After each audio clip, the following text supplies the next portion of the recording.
के साथ है, शेख जुबैर साहब ने भी सही कहा, शेख अलबानी ने भी सही कहा, इमाम हाकिम ने भी सही कहा, इमाम ज़ाबी ने भी सही कहा कि नबी अलैहिस्सलाम ने फरमाया अगर कोई शख्स मकाम इब्राहीम और हजर अस्वद के दरमियान पूरी ज़िंदगी नमाज़ें पढ़ता रहे और रोज़ाना रोज़ा भी रखता रहे, लेकिन अल्लाह से इस हुजूर में मिले, अल्लाह के हुजूर इस हाल में पेश हो कि उसके दिल में हम अहले बैत का बुग़्ज़ हुआ, तो वो दोज़ख में जाएगा।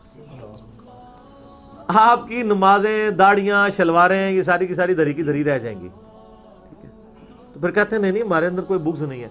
बुग़्ज़ नहीं है तो अहले बैत और हज़रत अली की शान में जब कोई हदीस शेयर करवाई जाती है तो आपको तकलीफ क्यों होती है? आप चेक कर लें। मैं अगर कोई कहता है ना मैं ये ऐसे ही बातें कर रहा हूँ, आप बरेलवी, देवबंदी, अहले हदीस तीनों की मस्जिद में अगर कोई वाइट बोर्ड लगा हुआ है, नहीं लगा तो चार्ट पे आप ये बड़ी सी हदीस लिख के लगा दें, अली से मोहब्बत नहीं रखेगा मगर मोमिन, अली से बुग़्ज़ नहीं रखेगा मगर मुनाफिक, तो शाम तक वहां पे गड़बड़ना शुरू हो गई तो सर मैं अपनी वीडियोस डिलीट कर दूंगा। लो चैलेंज है, मेरी वीडियो तो तुम्हारे बुजुर्गों को नहीं डिलीट हुई, यूट्यूब हाफिज़ुल्लाह ने तो नहीं करने देनी, मैं खुद डिलीट कर दूंगा अगर झगड़ा ना शुरू हो, उसी वक्त हो जाएगा। और अब इसका वाइस वर्सा कि अगर आप ये हदीस जाली बना के लगा दें कि हज़रत अबू बकर, उमर, उस्मान से सिर्फ मोमिन ही मोहब्बत रखेगा और उनसे बुग़्ज़ सिर्फ मुनाफिक रखेगा, 1 साल तक भी लगी रहे कोई अंडर डिस्कशन चीज आएगी नहीं। ये हम तो प्रैक्टिकली कर चुके हैं।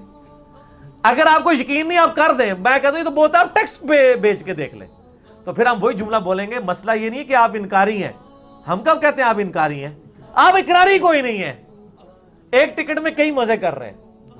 ठीक है ना, ठीक हो गया, ठीक है। बल्कि अहले सुन्नत के आइम्मा तो यही बात करते रहे हैं कि अली से मोहब्बत नहीं रखेगा मगर मोमिन, अली से बुग़्ज़ नहीं रखेगा मगर मुनाफिक, इसलिए कि हज़रत अली ही कंट्रोवर्शियल है अहले सुन्नत में। अहले सुन्नत में हज़रत अबू बकर और उस्मान कंट्रोवर्शियल है ही नहीं है। कौन सुन्नी है जो उनको नहीं मानता? मसला यहाँ पे आके पड़ता है, इसलिए हदीसें भी इन्हीं के बारे में। ठीक हो गया। और वो जो हदीस है तबरानी के अंदर तो मरफू रवायत तो कमज़ोर है, लेकिन जो मौकूफ़न रवायत फ़ज़ाइल सहाबा अहमद बिन हंबल की किताब में कि ए अली तेरी वजह से 2 फ़िरके, नबी इस्लाम ने उनसे ये बात की थी और हज़रत अली खुद अपने बारे में कह रहे हैं कि मेरी वजह से 2 फ़िरके गुमराह होंगे, एक मेरी मोहब्बत में गुलूफ़ करके, एक मेरी दुश्मनी में गुलूफ़ करके, और मेरी वजह से 2 फ़िरके दोज़ख में जाएंगे, एक मेरी मोहब्बत में गुलूफ़ करके, एक मेरी दुश्मनी में, यानी राफ़िदी और नासबी। हमें सिर्फ राफ़िदियों का बताया गया था, नासबियों का बताया इसलिए नहीं गया था कि जो बता रहे थे वो खुद थे, तो उन्होंने क्यों बताना था? जब को पूछ रहे था वो कहते थे वो खारजी होते थे ना, वो हैं, तो खारजी तो सुन नसाई में हदीस है क़यामत तक रहेंगे। आज की तरह खारजी वो यही लोग हैं, हज़रत अली के नाम से चिढ़ते हैं। ठीक है, जो दिफा करने वाले उनको राफ़िज़ी कहना शुरू कर देते हैं। ठीक है, तो ये इनका वतीरा था। तो अब वैसे आपको कहते हैं जी कोई ये को क़यामत दिन पूछा जाएगा सवाल, यहां तो जन्नत और दोज़ख का फैसला हो रहा है। सर पूछा जाएगा, से मोहब्बत नहीं रखेगा मगर मोमिन, अली से बुग़्ज़ नहीं रखेगा मगर मुनाफिक।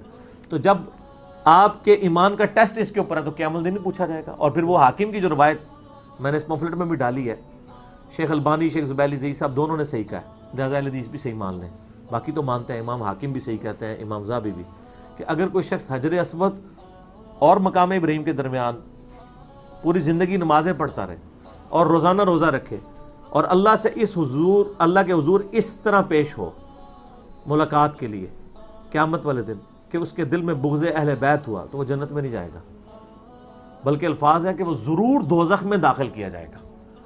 तो जब मेरी नमाजें, बाकी सारे मामलात अहले बैत की मोहब्बत पे डिपेंडेंट है, तो क़यामत दिन पूछा नहीं जाएगा, बाकी पूछा नहीं जाएगा, बगैर पूछे तो मुंदा करके छोड़ देंगे। आदम के ना पूछा नहीं जाएगा, उनका बिल्कुल ही पूछा जाएगा, तो सीधा चुक के ना सुटाया जाएगा, बगैर पूछे ही दोज़ख। ठीक है, ये आप मेरा जुमला ले जाना आपने, क्योंकि वाकई नहीं पूछा जाएगा, बगैर पूछे ही तो ठुड्डा मार के सुटाया जाएगा, क्योंकि नबी इस्लाम ने फरमा दिया नहीं पूछा जाएगा जी, बेफिक्र हो।